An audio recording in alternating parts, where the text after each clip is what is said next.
All right, in this quick tutorial, I'm going to show you how to save a TradingView screener. First, open TradingView and go to the Screener tab at the right corner of your chart and click on it. Then click on the drop-down next to your saved screener. From the list, go to Create New Screen and click on it. A small window will pop up showing you to create a new screen. Give your screen a name that's easy to remember and click on Create.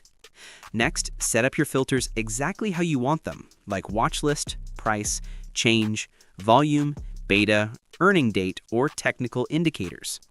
For example, I'll go with red list, and for price, I'll choose 100 and above, 5% and above for change. I'll choose 4 to 6% for yield. For beta, let's say 1 and above, and so on. After you're done, click on the Save button on the top. Your screener is now saved and can be quickly accessed anytime from the screener menu. And that's it. You've successfully saved a TradingView screener. Thanks for watching.